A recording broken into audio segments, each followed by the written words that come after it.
야담 이야기. 어린 여종은 도련님, 이 밤중에 뭐 하는 짓이죠?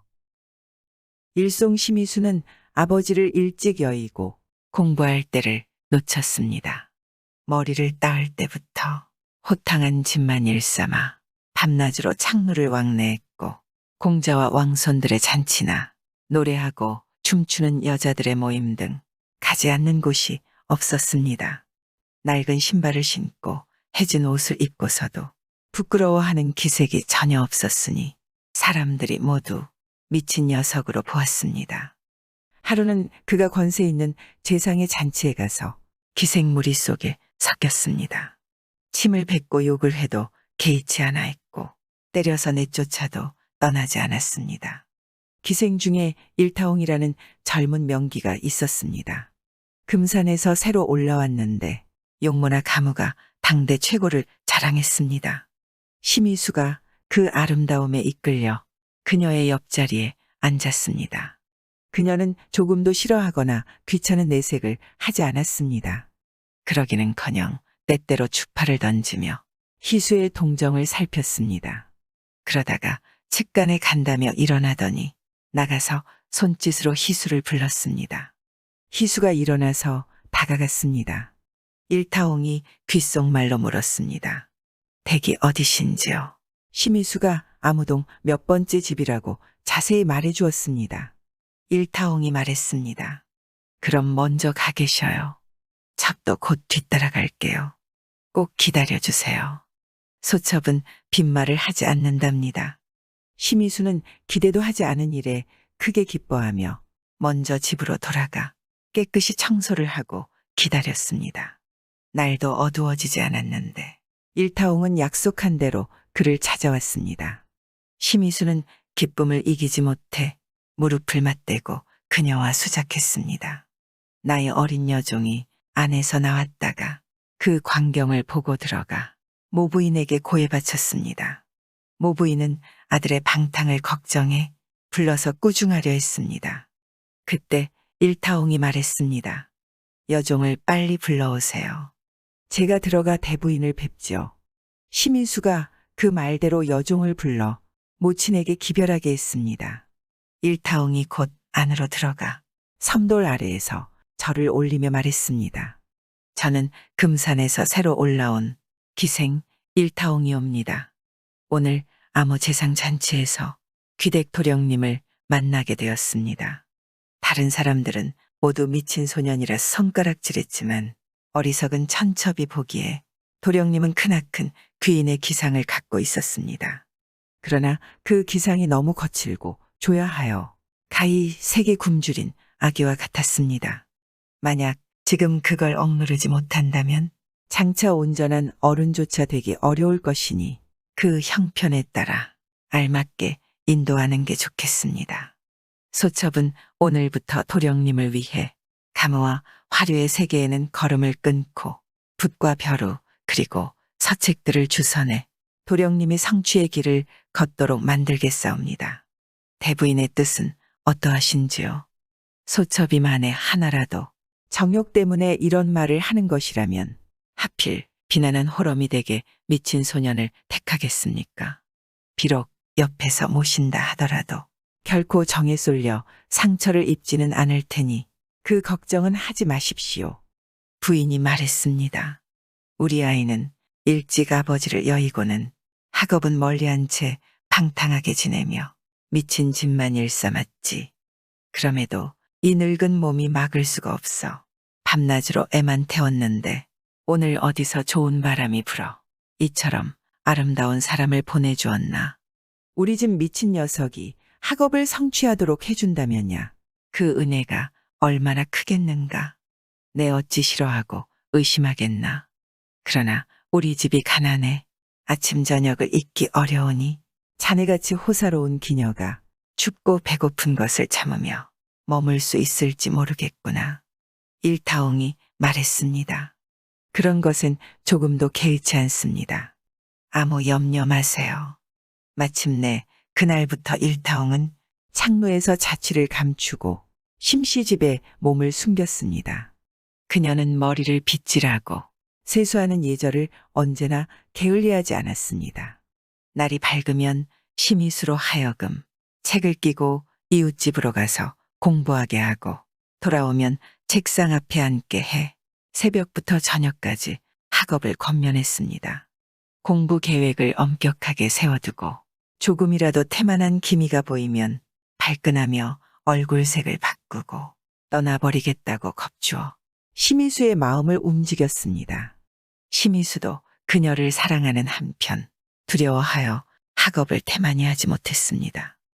혼인을 의논할 때가 되었습니다. 심희수가 일타홍 때문에 철을 얻을 수 없다 하니 일타홍이 그 마음을 알고 엄하게 꾸짖었습니다. 당신은 명문가 자제로서 앞길이 만리 같은데 어찌 천한 기생 하나 때문에 인륜을 저버리려 하십니까? 소첩 때문에 한 집안이 망하는 일은 절대 볼 수 없습니다. 소첩은 이제 떠나렵니다. 심희수가 어쩔 수 없이 철을 얻겠다고 하자 일타홍은 그제야 흥분을 가라앉히고 말을 부드럽게 했습니다. 일타홍은 모부인 섬기듯 희수의 철을 섬겼습니다. 또 심희수에게는 나를 정해주어 4, 5일은 안방에서 자게 하고 자기 방에는 하루만 들어오도록 했습니다. 간혹 때를 어기면 반드시 문을 걸어 잠그고 받아주지 않았습니다. 이렇게 몇 년이 지나니 심희수는 다시 공부를 지겨워하기 시작했는데 그런 마음이 전보다 배는 더했습니다. 하루는 일타홍에게 편지를 던져주고 누워 말했습니다. 당신이 나보고 열심히 공부하라 한들 내가 하고 싶지 않은데 어쩔 거요? 일타홍은 태만하고 게을러진 희수의 마음을 말로는 다룰 수 없다는 것을 알아차렸습니다. 그래서 희수가 외출한 때를 틈타 모부인에게 고했습니다. 서방님의 공부 싫어하는 병이 요즘 더욱 심해졌습니다. 소첩의 정성으로도 어쩔 수가 없습니다. 소첩은 이제 떠나렵니다. 제가 떠나는 것은 서방님을 격려하고 권면하기 위해서입니다. 첩이 비록 문을 나서서 떠나지만 그것이 어찌 영원한 작별을 뜻하겠습니까? 서방님이 과거에 급제했다는 소문이 들리면 당장 돌아오겠습니다. 그러고는 일어나 절을 하고 하직했습니다. 모부인이 손을 잡고 말했습니다. 자네가 우리 집에 오고 나서 사납고 막대 먹은 녀석이 엄한 선생을 맞이한 듯했지. 다행스럽게도 어린아이의 공부는 면했으니 이게 다 자네 덕분이야. 그런데 책 읽는 걸 싫어한다는 이유만으로 우리 모자를 버리고 떠난단 말이냐.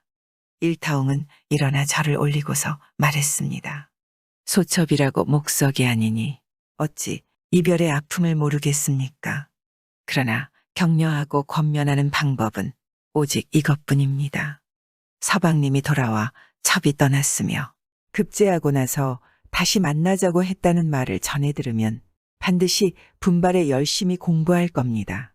길면 6, 7년, 짧으면 4, 5년입니다. 첩은 마땅히 몸을 깨끗이 하고 살면서 급제하실 날을 기다리겠습니다. 부디 이 뜻을 서방님께 전해 주십시오. 이것이 제가 바라는 바입니다.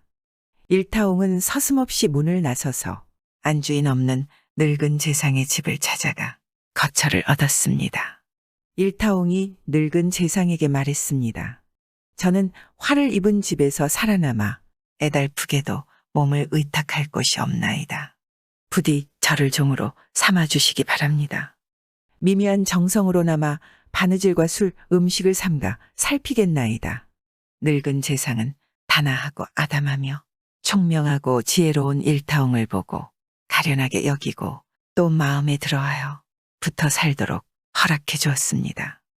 일타홍은 그날부터 부엌으로 들어가 음식을 마련했습니다. 음식이 맛있고 입맛에 맞으니 재상이 그녀를 더욱더 기특하게 여기고 사랑해 주었습니다. 재상이 말했습니다. 이 늙은이가 기구한 운명을 타고났는데 다행히도 너를 얻어 옷과 음식이 몸과 입에 맞는구나. 이제 의지할 곳이 생겼다. 내가 이미 내게 마음을 주었고 너 역시 내게 정성을 다하니 오늘부터 아버지와 딸의 정을 맺자구나. 그 뒤로 일타홍을 안채에 머물게 하고 딸이라고 불렀습니다. 한편 희수가 집에 돌아오니 일타옹이 보이지 않았습니다. 이를 이상하게 여겨 모부인에게 물으니 모부인은 일타옹이 작별하면서 남긴 말을 전하고 그를 꾸중했습니다. 내가 공부를 싫어해 이 지경이 되었다. 장차 무슨 면목으로 세상에 나선단 말이냐. 그 아이는 내가 급제할 날만 기다린다 했다. 그 사람 됨됨이로 시건을 할 리가 없지. 만약 급제하지 못한다면 이 생에서는 다시 만날 기약이 없다. 내 뜻대로 하거라. 그 말을 들은 희수는 고통스러웠고 커다란 무언가를 잃은 듯 했습니다. 며칠 동안 경성 안팎을 두루 돌아다녀 보았지만 끝내 일타옹의 종적을 찾을 수 없었습니다. 마침내 심희수는 속으로 맹세했습니다. 내가 한 여인에게 버림받는다면 무슨 면목으로 다른 사람들을 대하겠는가.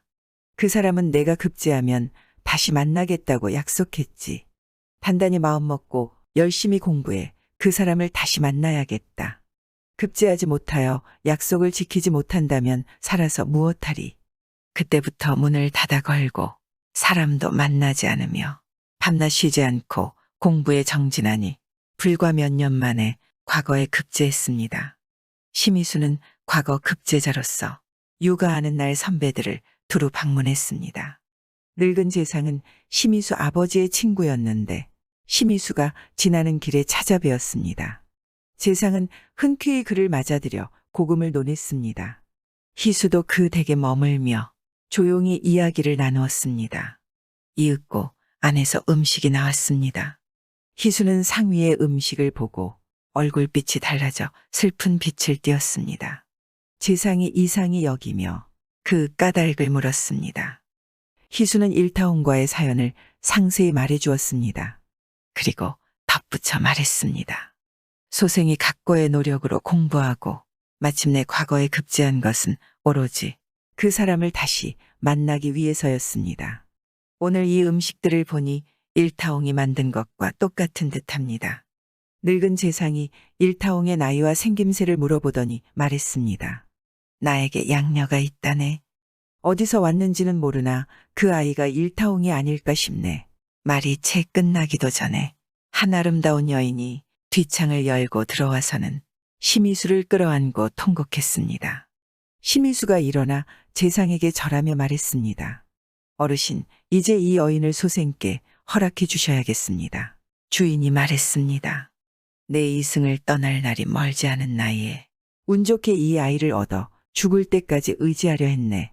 지금 이 아이를 보내면 이 늙은이는 수족을 잃게 되는 것이나 마찬가지일세. 일이 참 난처하게 되었네. 그러나 그 사연이 참으로 기특하고 서로 이와 같이 사랑하니 내 어찌 허락하지 않을 수 있겠나. 심희수가 일어나 절을 하면서 거듭거듭 감사하다고 말했습니다. 날은 이미 어두워졌습니다. 심희수는 일타옹과 나란히 말에 올라 횃불로 앞을 밝히며 나아갔습니다. 심희수는 자기 집 문 앞에 이르자 급한 목소리로 모부인을 불렀습니다. 일타옹이 왔습니다. 일타옹이 왔어요. 모부인도 기쁨을 이기지 못하고 중문 안까지 나와 일타옹의 손을 잡고 삼도를 올라갔습니다. 온 집에 기쁨이 넘쳐났고 예전에 좋은 관계가 이어졌습니다. 심희수는 뒤에 천관랑이 되었는데 하루는 일타옹이 옷깃을 여미며 말했습니다. 소첩이 정성 한 가닥을 바친 것은 오로지 진사님의 성취를 위해서였지요. 10여 년간 다른 일에는 전혀 신경을 못 썼네요. 고향에 계시는 부모님의 안부조차도 들을 겨를이 없었지요. 그것이 요즘 밤낮으로 첩의 마음을 건드립니다. 진사님은 이제 마땅히 그럴 수 있는 자리에 오르셨으니 부디 저를 위해 금산 언님이 되시어 첩이 살아생전에 부모님을 뵐 수 있도록 해주십시오. 그러면 지극한 한을 풀 수가 있겠습니다. 심희수가 말했습니다. 그건 일도 아니요. 심희수는 걸고 나는 소를 올려 금산원이 되어서는 일타옹을 데리고 함께 임지로 갔습니다. 부임하던 날에 일타옹 부모의 안부를 물으니 모두 평안했습니다. 사흘 뒤 일타옹은 관청에서 술과 음식을 성대하게 마련하여 본가로 갔습니다. 부모님께 절을 올리고 친척들을 모아 3일 동안 큰 잔치를 열었습니다. 옷과 갖가지 용품도 풍성하게 마련해 부모님께 드렸습니다. 관아는 사사로운 집과 다르고 관가의 안식구는 다른 사람과 더욱 다르답니다. 부모님과 형제들 부모님과 형제들이 가족이라 해서 빈번히 출입한다면 구설에 올라 관에서 다스리는데 누를 끼칠 것입니다. 이제 저는 관아로 돌아가면 다시 나오기 어렵습니다. 자주 연락도 못 드릴 것입니다. 제가 서울에 있다 생각하시고 왕래나 연락을 삼가 안팎의 구분을 엄격히 해주세요. 그러고는 작별의 절을 하고 들어갔습니다. 그 뒤로 일타옹은 한 번도 밖으로 연락을 하지 않았습니다. 거의 반년이 지난 어느 날 내실에 여종이 나와서 소실의 뜻이라며 희수에게 들어와 달라고 청했습니다. 희수가 마침 공무가 있어 즉시 일어나지 못하고 있는데 여종이 거듭 와서 청했습니다.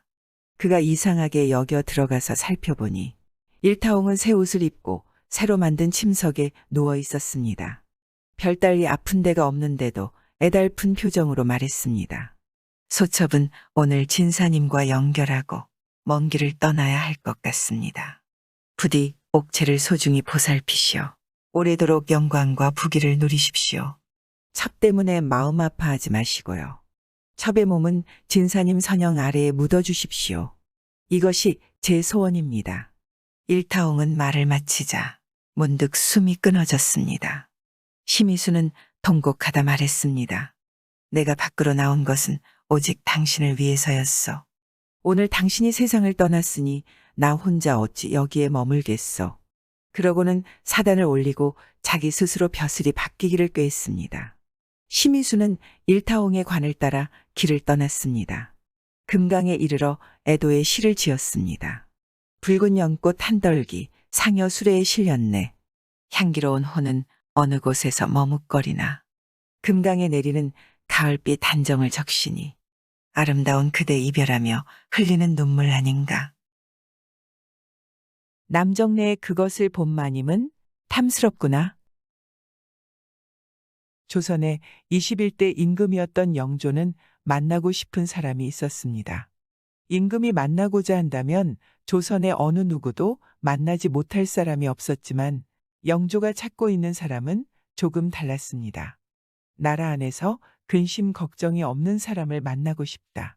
항상 근심과 고민이 깊었던 영조였기에 아무런 걱정이 없이 살아가는 태평한 사람을 만나보고 싶은 것이었습니다. 짐은 언제나 국정 운영으로 머리가 아프다. 백성과 국가를 돌보느라 하루도 머리가 편할 날이 없었습니다. 항상 머리가 무겁고 가슴이 답답한 나날이었습니다. 수소문에서 찾아보도록 하겠습니다. 대신 중 하나가 근심이 없는 사람을 찾아보겠다고 했습니다. 그리고 얼마 뒤에 궁으로 한 사람이 추천되어 왔습니다. 영조 앞으로 데리고 온 사람은 70대 노인으로 얼굴빛이 환하고 허리도 꼿꼿한 것이 걱정 하나 없이 보였습니다. 그대는 걱정이 없는 사람인가? 앞에 있는 노인에게 영조가 물었습니다. 노인은 임금의 말에 허리를 조아리며 곧장 대답했습니다. 저는 건강 걱정은 한 번도 해본 일이 없습니다. 70년을 넘게 살면서 감기 한 번 걸릴 일이 없었고 세 아들 역시 모두 그렇사옵니다. 건강하다고 하여 근심이 없는 것은 아닐 터인데 영조가 노인에게 다시 물었습니다. 저는 남들이 부러워하는 생을 살았습니다. 오죽하면 주위 사람들은 저를 일컬어 무수옹이라고 부르고는 합니다. 노인은 자신의 별명이 무수옹이라고 설명했습니다. 무수옹이라는 말의 뜻은 근심이 없는 할아버지라는 뜻이거니와 근심이 없으니 오래 편히 산다는 뜻도 담겨 있었습니다. 그래, 주위 사람들이 그리 불러준다면 맞는 것이겠구나. 영조는 앞에 있는 노인을 부러워하며 큰 상을 내리라 명을 했습니다. 그리고 이걸 받으시오. 영조는 노인에게 굿을 하나를 내밀었습니다. 내가 준 굿을 잘 간직하고 있다가 얼마 후에 부름이 있거든 그때 내게 굿을 돌려주시오. 알겠사옵니다. 임금의 명이니 군말하지 않고 노인은 받아들였습니다. 영조가 노인에게 건넨 구슬은 청명한 빛이 바라는 옥으로 만들어진 구슬이었습니다. 노인은 영조가 왜 자신에게 구슬을 맡기고자 한 것인지 이해가 되지는 않았습니다. 임금의 물건이니 황송한 마음으로 가슴속에 품고는 궁에서 물러났습니다. 대궐에서 나온 노인은 남대문을 지나서 한강에 도착했습니다. 나룻배에 타고 있는 노인에게 한 마님이 말을 걸어왔습니다. 대궐을 들어갔다 들었습니다. 임금께서 무슨 귀한 선물이라도 내려주신 겁니까? 평범한 백성이 궐에 들어갔다 왔다는 것은 큰일이나 다름없었습니다. 모두가 노인이 임금에게 어떤 선물을 받았는지 궁금해하는 눈치였습니다. 여러 큰 상을 내려주셨습니다. 그리고 이것을 제게 잘 가지고 있으라 당부하셨습니다. 노인은 자랑하고 싶은 마음에 가슴에서 구슬을 꺼내어 보여주었습니다. 제가 한번 만져봐도 되겠습니까? 그러시지요. 무수옹은 앞에 있는 마님에게 흔쾌히 구슬을 내밀었습니다. 마님은 소중하게 구슬을 받아서는 요리조리 살펴보았습니다. 그러고는 참 탐스럽게 생겼구나 라며 햇빛에 반사시키기 위해 위로 번쩍 들었을 때였습니다. 그런데 그때 배가 잠깐 흔들리더니 손가락에서 구슬이 미끄러지면서 강물 안으로 빠져버렸습니다. 마님은 깜짝 놀라며 무수옹에게 말했습니다. 이걸 어떻게 하면 좋습니까?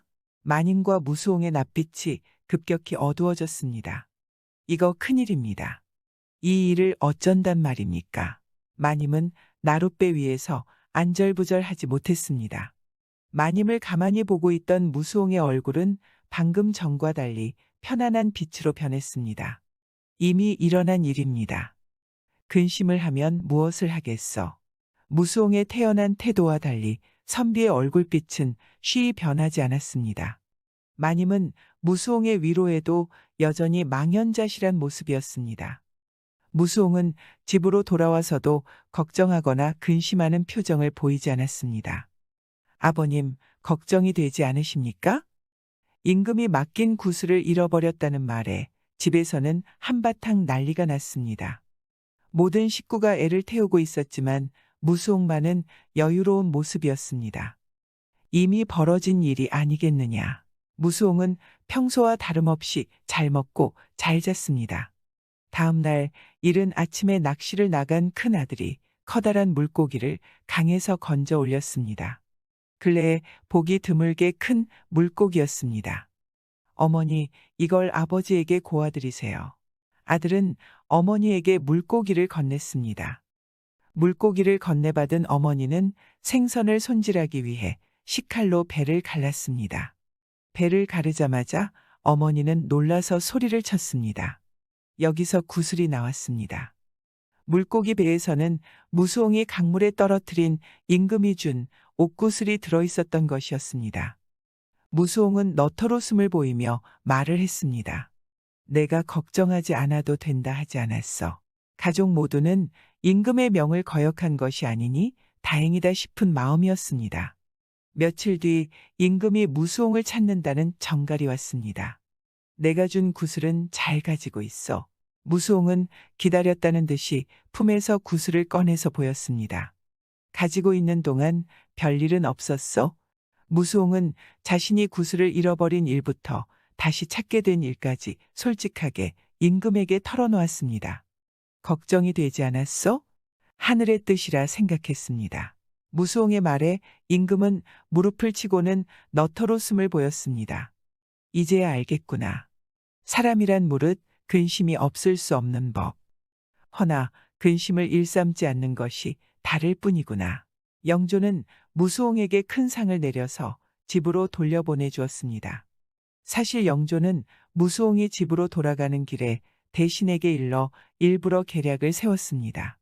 아녀자 하나를 시켜 구슬을 강물에 떨어뜨리게 하거라. 영조는 위급한 상황에서도 근심을 갖지 않을 수 있는지 실험하고 싶었던 것이었습니다. 태어난 무수옹의 태도는 영조에게 깊은 감명을 주었고 영조 스스로도 근심을 일삼지 않으리라 다짐하게 되는 계기가 되어 주었습니다. 과연 사람들은 이 노인처럼 걱정 없이 살 수 있을까요? 걱정 없이 사는 것도 태어날 때부터 타고난 것 같습니다. 돈이 있어도 걱정, 돈이 없어도 걱정, 건강해도 걱정, 행복해도 걱정. 우리 모두 걱정이라는 늪에서 나오기 힘들 것입니다. 그래서 어떻게 보면 노인처럼 걱정을 포기하고 사는 게 맞는 것 같습니다. 여러분도 힘들겠지만 일어나지 않은 일이나 이미 일어났지만 해결할 수 없는 것을 걱정하지 않고 살 수 있도록 노력을 해야 할 것 같습니다. 그럼 다들 행복하세요. 구독과 좋아요, 알람 설정은 사랑입니다.